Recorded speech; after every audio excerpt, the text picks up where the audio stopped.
and welcome to part 2 of our Icelandic road trip. Today we're heading off to start our discovery of Eastern Iceland, where everything just becomes a little bit quieter. If you like what you see, then don't forget to subscribe so you can follow this journey and more of our adventures. And to recap, this was an 11-night journey with 9 stopovers taking an anti-clockwise loop around the country. The aim of this video and the rest of the series is to give you some inspiration, some tips and hints, and what you may possibly see on your own adventure. And today's journey will take us from Höfn to somewhere I can't pronounce. There'll be plenty of those along the route, so keep out for the signs and I'll pop everything in the description. So without further ado, we're back on the road again. We start off at around about 8:30. And our planned journey is around about 180 miles or 290 kilometres, and we aim to get there by 5 PM at the very latest. But the one thing you don't know, and you really can't plan for, is how often you're going to stop. And we chose to stop quite often.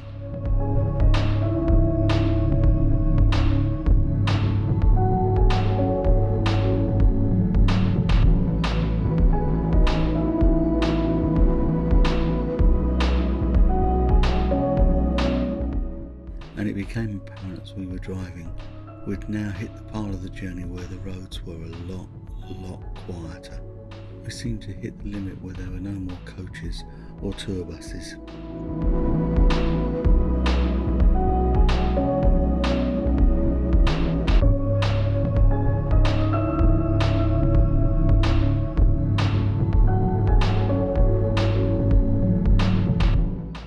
Our stops came thick and fast. And once again, these were all at designated parking points, and there's plenty along your route.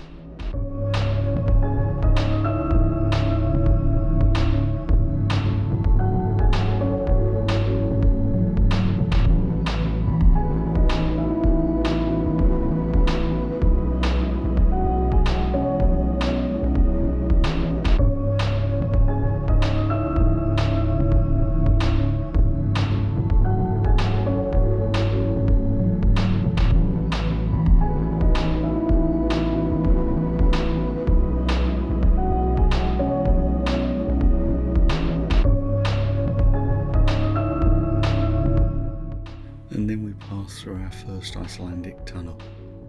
There's plenty more along the route, but this was the first. And it was interesting to see the layout. Very rustic.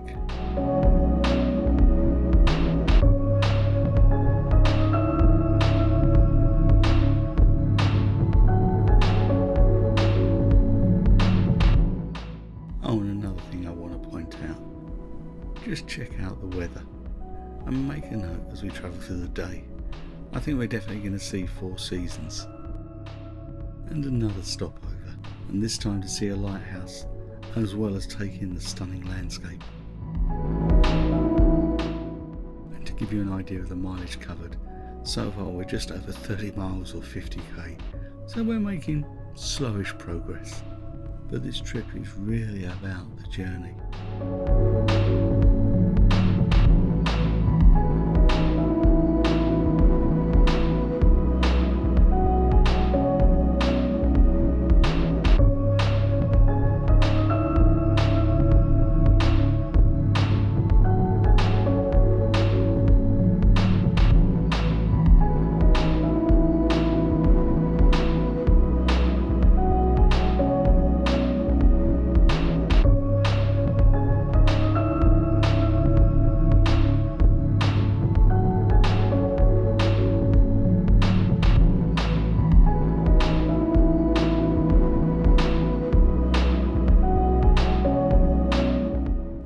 And as you can see, this is a dramatic coastline.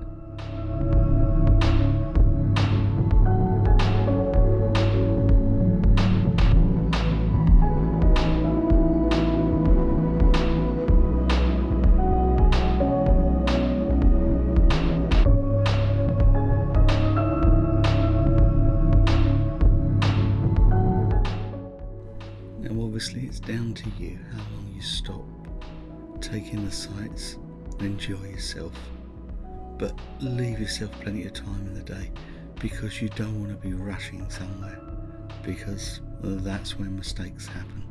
Let's hope this had a satisfactory outcome.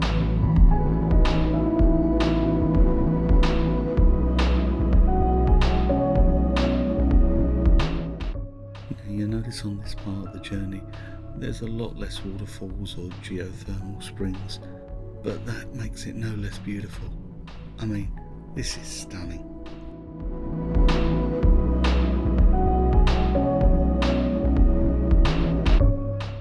How different this is from part one of the journey. You seem to have the whole country to yourself. It's just so peaceful.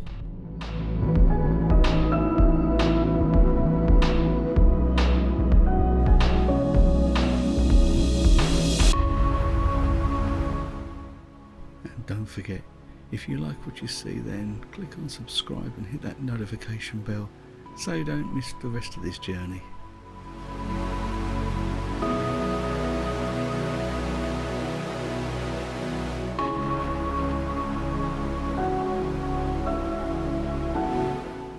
And I said there wasn't any waterfalls.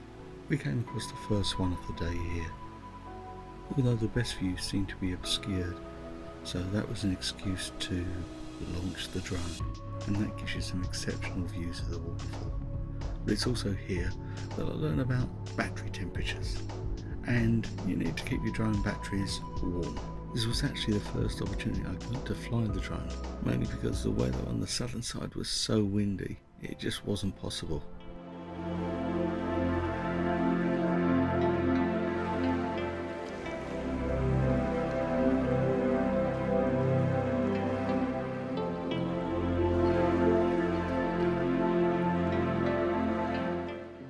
Once again, the landscape is stunning in every direction, so I'm going to shut up for a little while and let's enjoy it from the land and from the air.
Us back on the road again.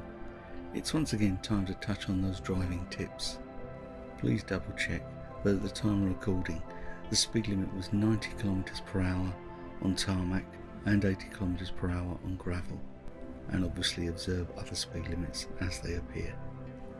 Be wary of pulling onto the verges. They can be softer than you think, and if they're covered with snow you may not even realise they're there. And as should be obvious, plan your fuel stops and comfort breaks carefully, normally around the towns, because as you can see, there's not a lot on the open road. And finally, if you can, park into the wind. It stops the door being ripped out of your hand as you open it, and that can lead to an expensive bill.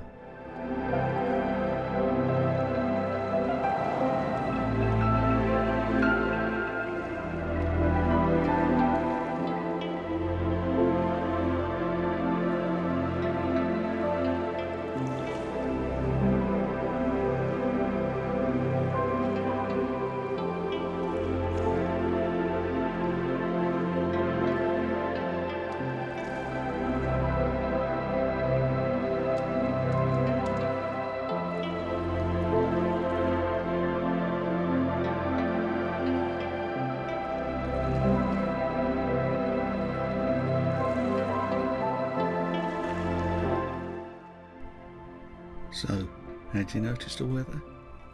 It turned out pretty nice after all, wasn't it? Although don't be deceived, it's still Iceland, and it's cold out there. And by the end of this journey, you'll become quite adept at putting on layers and taking them off as you jump in and out of the car.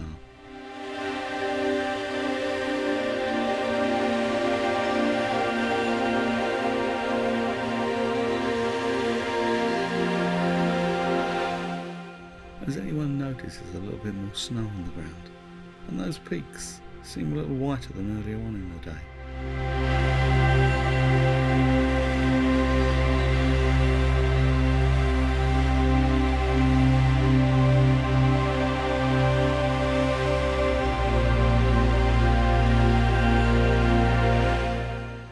I need to say we stopped following route on a while back and kept to the coastline, following the fjords and the inlets, heading towards our final destination.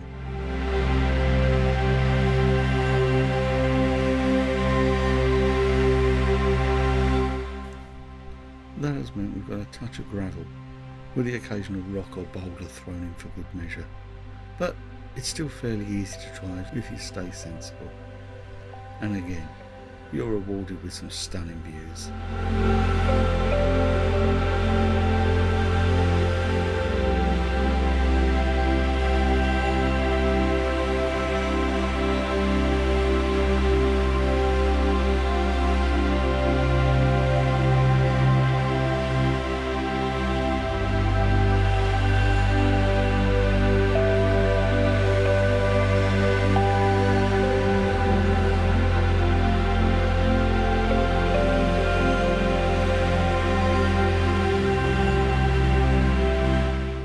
So what the journey has lacked in features such as waterfalls or hot springs, it's certainly made up for in a stunning landscape.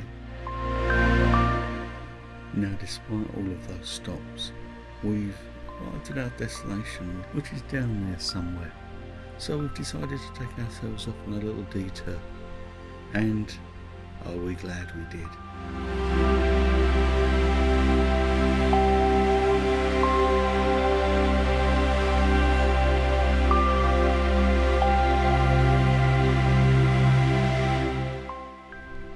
Brings this video to a close. I really hope you like what you've seen. Thanks so much for watching. Take care, stay safe, and don't forget to subscribe so you can catch the rest of this journey. Cheers.